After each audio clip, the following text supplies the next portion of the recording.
Warning: this video may be disturbing or upsetting to some audiences. I'm a search and rescue officer for the U.S. Forest Service. I have some stories to tell. I have a pretty good track record for finding missing people. Most of the time they just wander off the path or slip down a small cliff, and they can't find their way back. The majority of them have heard the old "stay where you are" thing, and they don't wander far. But I've had two cases where that didn't happen. Both bother me a lot, and I use them as motivation to search even harder on the missing person cases I get called on. The first was a little boy who was out berry picking with his parents. He and his sister were together, and both of them went missing around the same time. Their parents lost sight of them for a few seconds, and in that time both the kids apparently wandered off. When their parents couldn't find them, they called us, and we came out to search the area. We found the daughter pretty quickly, and when we asked where her brother was, she told us that he'd been taken away by the bearmen. She said he gave her berries and told her to stay quiet, that he wanted to play with her brother for a while. The last she saw of her brother, he was riding on the shoulders of the bear man and seemed calm. Of course, our first thought was abduction, but we never found a trace of another human being in that area. The little girl was also insistent that he wasn't a normal man, but that he was tall and covered in hair, like a bear, and that he had a weird face. We searched that area for weeks. It was one of the longest calls I've ever been on, but we never found a single trace of that kid. The other was a young woman who was out hiking with her mom and grandpa. According to the mother, her daughter had climbed up a tree to get a better view of the forest, and she'd never come back down.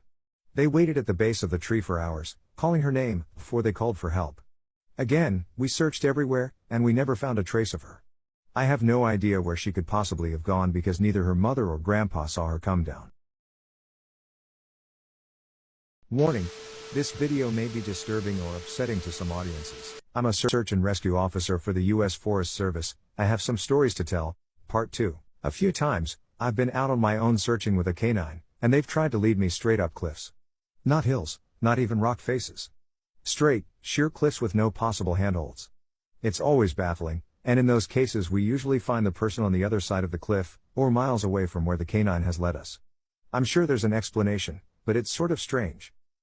One particularly sad case involved the recovery of a body. A 9-year-old girl fell down an embankment and got impaled on a dead tree at the base.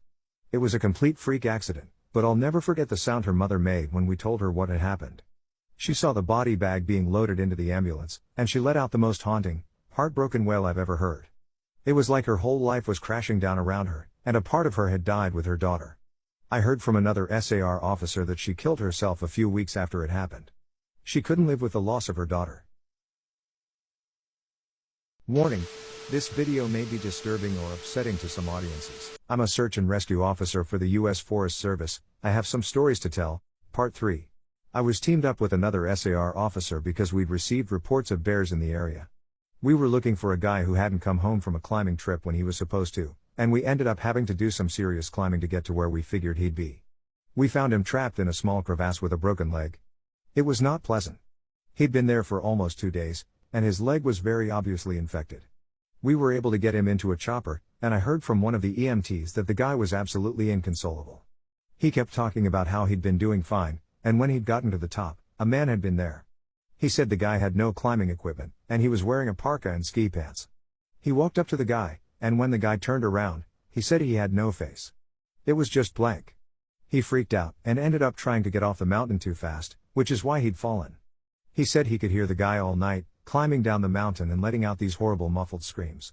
That story bothered the hell out of me. I'm glad I wasn't there to hear it. Warning: this video may be disturbing or upsetting to some audiences. I'm a search and rescue officer for the U.S. Forest Service. I have some stories to tell. Part 5. This is the last one I'll tell, and it's probably the weirdest story I have. Now, I don't know if this is true in every SAR unit, but in mine, it's sort of an unspoken, regular thing we run into. You can try asking about it with other SAR officers, but even if they know what you're talking about, they probably won't say anything about it. We've been told not to talk about it by our superiors, and at this point we've all gotten so used to it that it doesn't even seem weird anymore. On just about every case where we're really far into the wilderness, I'm talking 30 or 40 miles, at some point we'll find a staircase in the middle of the woods. It's almost like if you took the stairs in your house, cut them out, and put them in the forest. I asked about it the first time I saw some, and the other officer just told me not to worry about it, that it was normal. Everyone I asked said the same thing. I wanted to go check them out, but I was told, very emphatically, that I should never go near any of them. I just sort of ignore them now when I run into them because it happens so frequently. Make sure to follow so you don't miss part 6. Warning: this video may be disturbing or upsetting to some audiences. I'm a search and rescue officer for the U.S. Forest Service. I have some stories to tell. Part 6. As far as missing persons go, I'd say about half the calls I get are related to that. The others are rescue calls, people who fall down cliffs and hurt themselves, get injured by fire. You wouldn't believe how often this happens. Mostly drunk kids, get bitten or stung by animals or insects. We're a tight team, and we have veterans who are excellent at finding signs of lost people. That's what makes these cases where we never find any trace of them so frustrating. One in particular was upsetting for all of us, because we did find a trace of them, but it just led to more questions than answers. An older man had been hiking alone on a well-established trail, but his wife called to say that he hadn't come home when he should have. Apparently he had a history of seizures, and she was worried that he hadn't taken his medication and had suffered one out on the trail. We went out in a standard search formation, and it wasn't long before one of our vets found signs that the guy had gone off the trail. We grouped up and followed him, spreading out in a fan to make sure we were covering as much ground as possible. Suddenly, a call comes over the radio telling us to all head back to the vet's location, and we come right away, because this usually means the missing person is injured, and we need a full team to help get them out safely. We meet back up, and the vet is just standing at the base of a tree with his hands on the sides of his head. I ask my buddy what's going on, and he points up into the branches of this tree.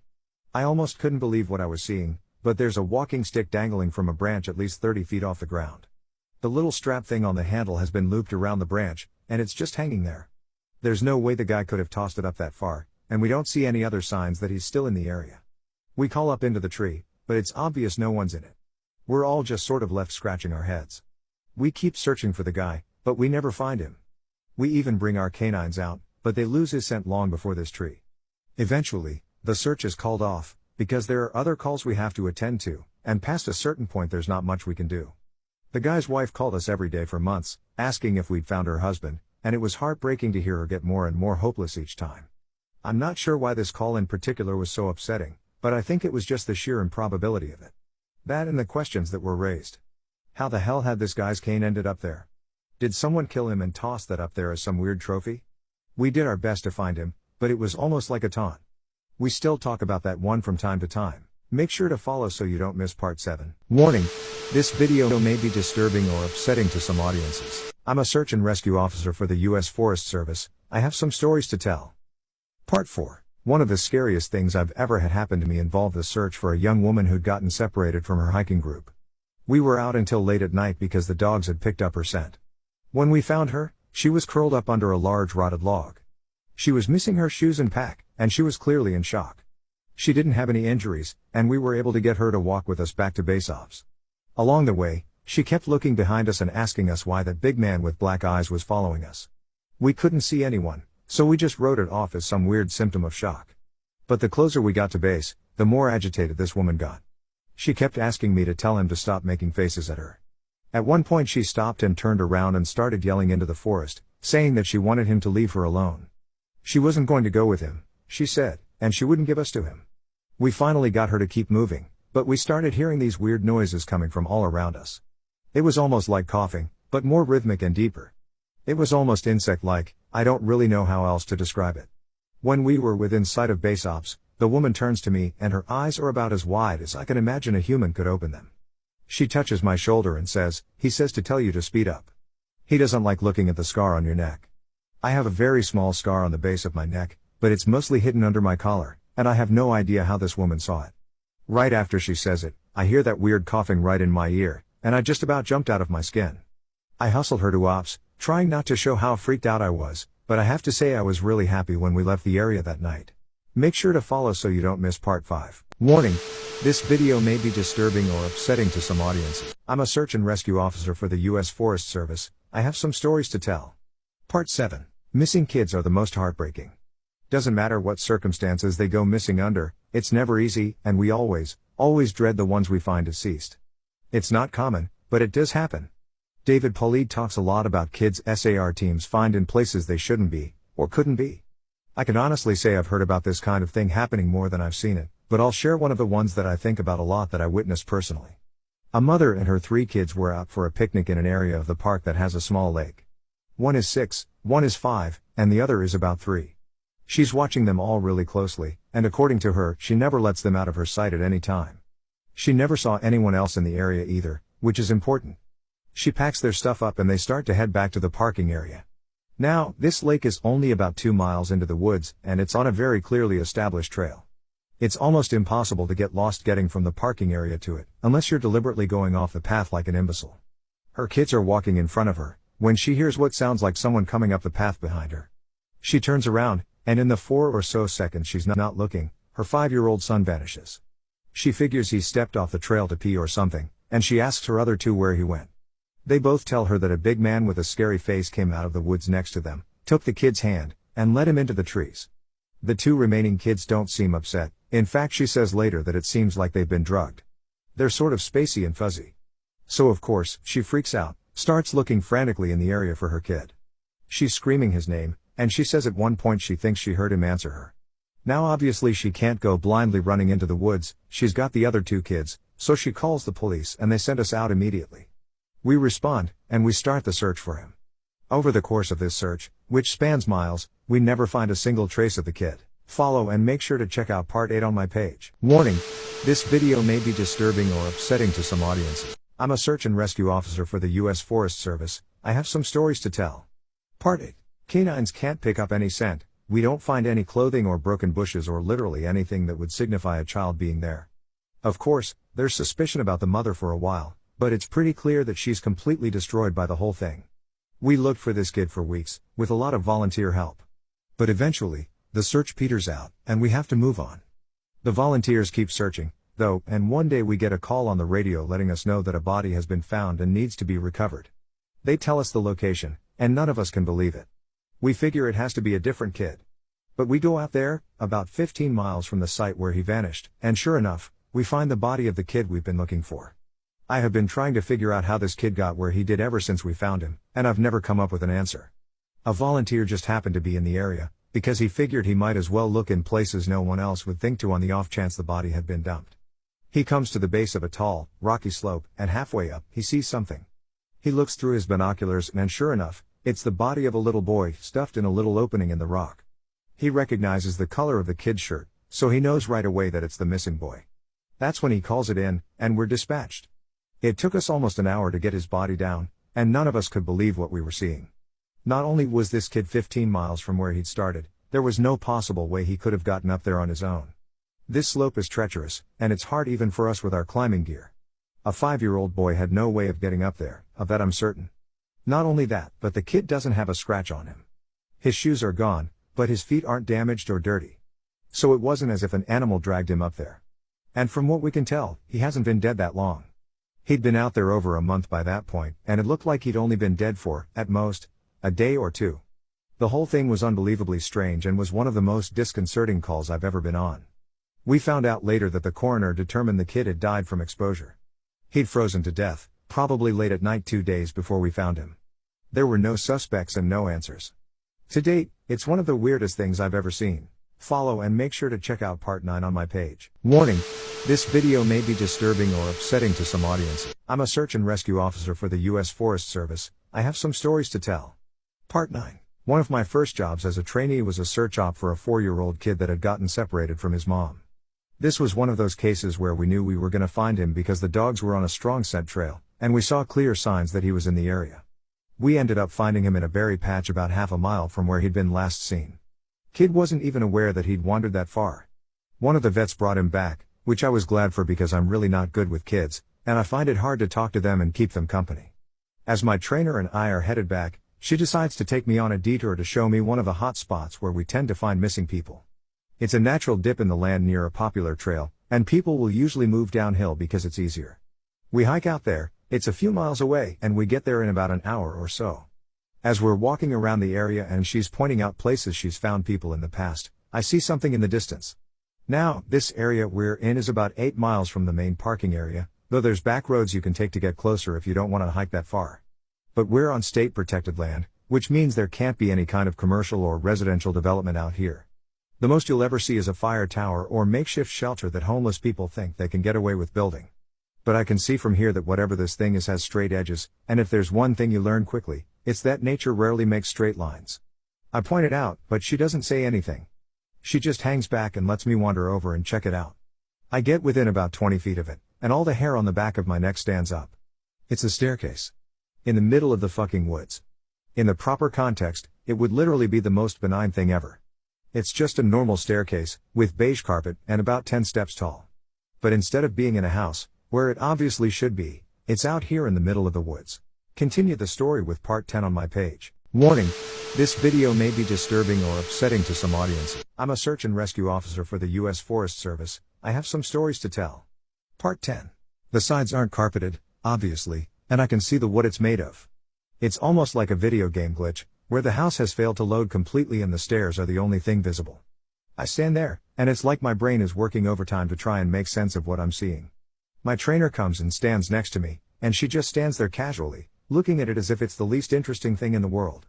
I ask her what the fuck this thing is doing here, and she just chuckles. Get used to it, rookie. You're gonna see a lot of them. I start to move closer, but she grabs my arm. Hard. I wouldn't do that, she says. Her voice is casual, but her grip is tight, and I just stand there looking at her. You are gonna see them all the time, but don't go near them. Don't touch them, don't go up them. Just ignore them. I start to ask her about it, but something in the way she's looking at me tells me that it's best if I don't. We end up moving on, and the subject doesn't come up again for the rest of my training. She was right, though. I'd say about every fifth call I go on, I end up running across a set of stairs. Sometimes they're relatively close to the path, maybe within 2 or 3 miles. Sometimes they're 20, 30 miles out, literally in the middle of nowhere, and I only find them during the broadest searches or training weekends. They're usually in good condition, but sometimes it looks like they've been out there for miles. All different kinds, all different sizes. The biggest I ever saw looked like they came out of a turn-of-the-century mansion, and were at least 10 feet wide, with steps leading up at least 15 or 20 feet. I've tried talking about it with people, but they just give me the same response my trainer did. It's normal. Don't worry about it, they're not a big deal, but don't go close to them or up them. When trainees ask me about it now, I give them the same response. I don't really know what else to tell them. I'm really hoping someday I get a better answer, but it hasn't happened yet. Check out part 11 on my page if you want to continue the story. Warning: this video may be disturbing or upsetting to some audiences. I'm a search and rescue officer for the U.S. Forest Service. I have some stories to tell. Part 11. This is another one that was less spooky and more sad. A young man went missing late in winter, when realistically no one should be going that far out onto the trails. We close a lot of them, but some remain open year-round, unless there's a shitload of snow. We did an op for him, but we had about 6 feet of snow on the ground. It was an unusually heavy snow year, and we knew it wasn't likely that we'd find him until spring when the thaw came. Sure enough, when the first big thaw came, a hiker reported a body a little ways off the main trail. We found him at the base of a tree, in a pile of melted snow. I knew right away what had happened, and it scared the living shit out of me. Most of you who ski or snowboard, or spend any amount of time on a mountain, will probably have guessed too. When snow falls, it doesn't collect as thick in the areas beneath the branches. It happens most with fir trees, because they have a sort of closed umbrella shape. So what you end up with is a space around the base of a tree that's filled with a mixture of loose, powdery snow, air, and branches. They're called tree wells, and they're not immediately obvious if you don't know what you're looking for. We put up signs in the welcome center, big ones, letting people know how dangerous they are, but every year that we get an unusual amount of snow, at least one person doesn't read them, or doesn't take the warning seriously, and we find out about it in spring. My best guess is that this young man was hiking and got tired, or maybe a cramp from walking in the deep snow. He went to go sit at the base of the tree, not knowing that there was a tree well, and fell in. He got stuck with his feet up, and the surrounding snow caved in around him. Unable to free himself, he suffocated. It's called snow immersion suffocation, and it doesn't usually happen except in really deep snow. But if you get stuck in a weird position, like this guy did, even 6 feet of snow can be lethal. What scared me the most was imagining how he must have struggled. Upside down, in the freezing cold, he didn't die quickly. The snow would have formed a dense, heavy pile on top of him, and it would have been literally impossible to get out. As it got harder to breathe, he would have known what was happening. I can't even imagine what he was thinking in his last moments. Check out part 12 on my page to continue the story. Warning: this video may be disturbing or upsetting to some audiences. I'm a search and rescue officer for the U.S. Forest Service. I have some stories to tell. Part 12. A lot of my less outdoorsy friends want to know if I've ever seen the goat man while I've been out on calls. Unfortunately, or I guess fortunately, I've never had anything quite like that happen. I guess the closest was the whole black-eyed man thing, but I didn't see anything. However, there was one call where I had something kind of similar happen, but I'm not sure I'm willing to chalk it up to the goat man. We'd gotten a report that an older woman had fainted along one of the trails, and needed assistance getting back down to the main area. We hike up to where she's at, and her husband is just beside himself. He runs, well, I guess more jogs, to us, and tells us that he was a little ways off the trail looking at something when his wife starts screaming behind him. He runs back to her and she's passed out on the trail. We get her on a backboard, and as we're getting her down to the welcome center, she comes to and starts screaming again. I calm her down and ask her what happened. I can't remember verbatim what she said, but essentially, what happened was this: she'd been waiting for her husband when she started hearing this really strange sound. She said it sounded sort of like a cat, but it was off somehow, and she couldn't quite figure out why. She went a little ahead to try and hear it better, and it sounded like it was coming closer. She said the closer it got, the more uneasy she was, until she finally figured out what was wrong. I do remember this next part, because it was so weird that I don't think I could forget it if I tried. It wasn't a cat. It was a man, saying the word meow over and over. Just meow meow meow. But it wasn't a man, it couldn't have been, because I've never heard a man make his voice buzz like that. I thought my hearing aid was going out, but it wasn't. I adjusted it and it still sounded all buzzy. It was awful. Check out part 13 on my page to continue the story. Warning: this video may be disturbing or upsetting to some audiences. I'm a search and rescue officer for the U.S. Forest Service. I have some stories to tell. Part 13. He was coming closer, but I couldn't see him. And the closer he got, the more scared I was, and the last thing I remember was a shape coming out of the trees. I guess that's when I fainted. Now, obviously I'm a little perplexed as to why a guy would be out in the fucking woods chanting meow meow at people. So once we get down the mountain, I tell my superior that I'm gonna go search the area to see if I can find anything. He gives me the go-ahead, and I grab a radio and hike back to where she fainted. I don't see anyone, so I keep going about a mile more, and when I head back I go off the trail, to see if I can figure out where she saw him coming from. It's almost sunset by this point, and I don't have any desire to be out at night alone, so I just sort of write it off and make a mental note to check it out again tomorrow. But as I'm headed back, I start to hear something in the distance. I stop, and I call out for anyone in the immediate area to identify themselves. The sound didn't come closer or get louder, but it sounded exactly like a man saying meow meow in this really odd monotone. As comical as it makes it sound, it was almost like that guy on South Park with the electrolarynx, Ned. I go off the trail in the direction I think it's coming from, but I never seem to get closer. It's almost like it's coming from all directions. Eventually, it just sort of fades out, and I ended up going back to the welcome center. I didn't get any further reports like that, and even though I went back to that area, I never heard that exact sound again. I suppose it could have been some stupid kid out there fucking with people, but even I have to admit it was weird. Continue the story with part 14 on my page. Warning: this video may be disturbing or upsetting to some audiences. I'm a search and rescue officer for the U.S. Forest Service. I have some stories to tell. Part 14. The first happened on a case that I went out on right after I got out of training, and was still pretty new to everything. Before I took this job, I was a volunteer, so I had a basic idea of what to expect, but on those calls you're mostly dealing with finding lost people after vets have found signs of them. As an SAR officer, you go out for all kinds of cases, from animal bites to heart attacks. This case got called in early in the morning, from a young couple who were up on one of the trails that goes by the lake.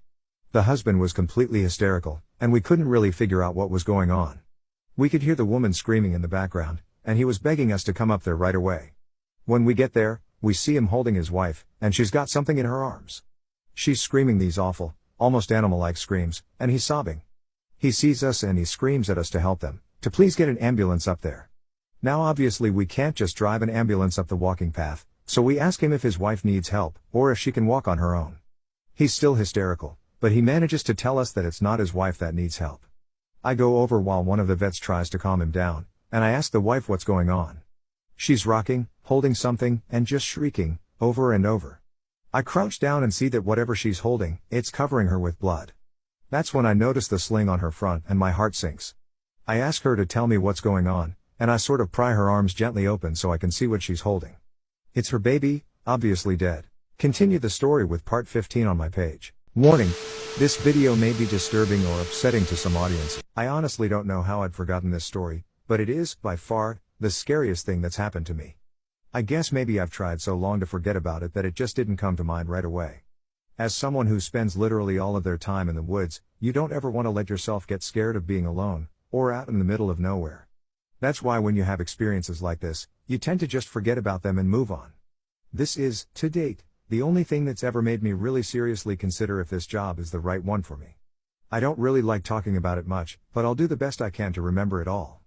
As I recall, this took place right at the end of spring. It was a typical lost child call. A 4-year-old girl had wandered away from her family's campsite and had been missing for about 2 hours.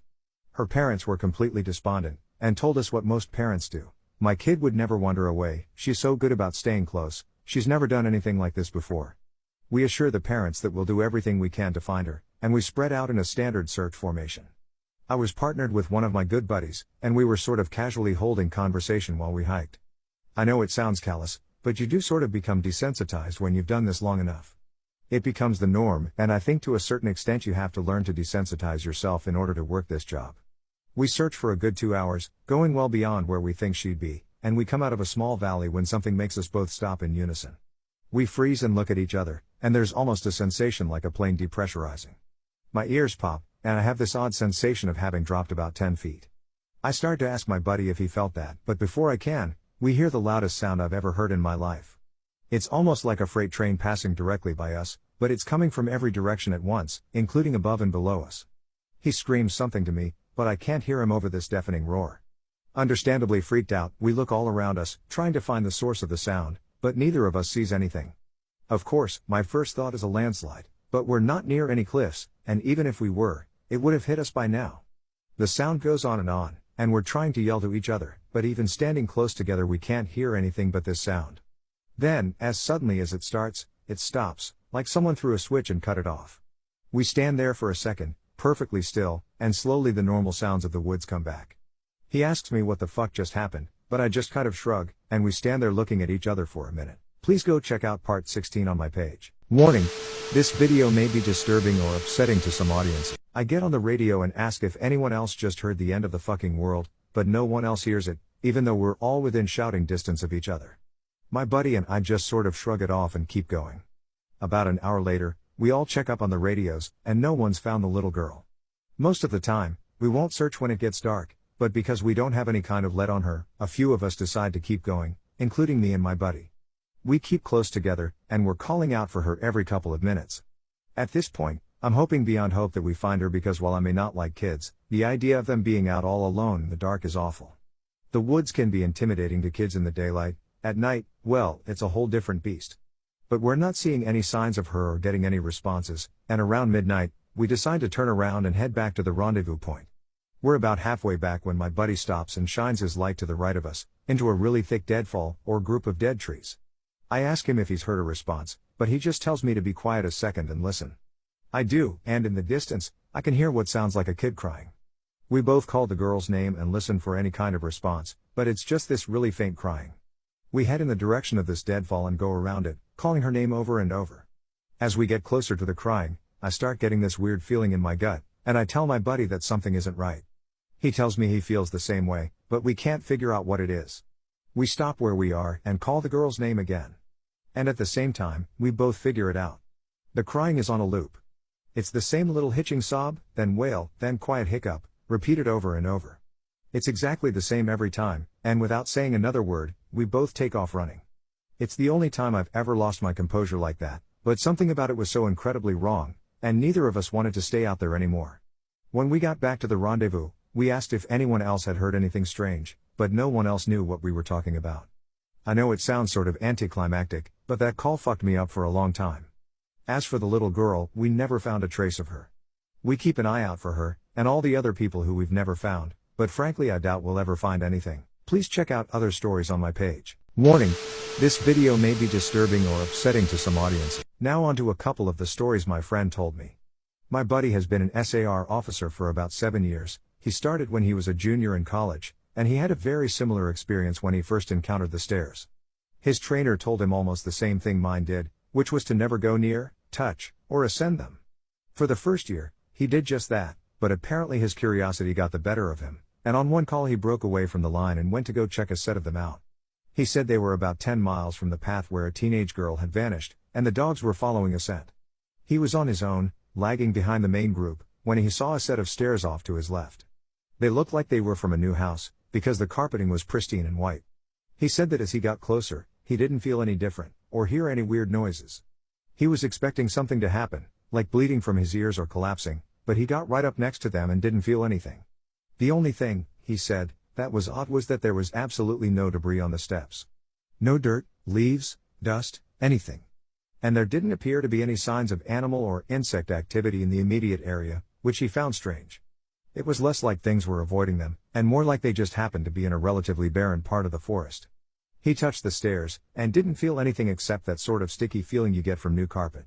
Making sure his radio was on, he slowly climbed the stairs. He said it was terrifying, because the way they'd been stigmatized, he wasn't really sure what was going to happen to him. He joked that half of him expected to be teleported to some other dimension and the other half was watching for a UFO to come swooping down. Continue the story with part 18 on my page. Warning: this video may be disturbing or upsetting to some audiences.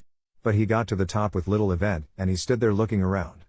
But, he said, the longer he stood on the top step, the more he felt like he was doing something very, very wrong. He described it as the feeling you'd get if you were in a part of a government building you have no business being in. As if someone was going to come and arrest you, or shoot you in the back of the head, at any second. He tried to brush it off, but the feeling got stronger and stronger, and that's when he realized that he couldn't hear anything anymore. The sounds of the forest were gone, and he couldn't hear his own breathing. It was like some kind of weird, awful tinnitus, but more oppressive. He climbed back down and rejoined the search, and didn't mention what he'd done. But, he said, the weirdest part came after. His trainer was waiting back at the welcome center after the search ended for the day, and he cornered my buddy before he could leave. He said his trainer had this look of intense anger, and he asked what was wrong. "You went up them, didn't you?" My buddy said it wasn't phrased as a question. He asked how his trainer knew. The trainer just shook his head. "Because we didn't find her. The dogs lost her scent." My buddy asked what that had to do with anything. The trainer asked how long he'd been on the stairs, and my buddy said no more than a minute. The trainer gave him this really awful, almost dead-eyed look, and told him that if he ever went up another set of stairs again, he'd be fired. Immediately. The trainer walked away, and I guess he's never answered any of the questions my buddy has asked him about it since. Check out my page for part 19.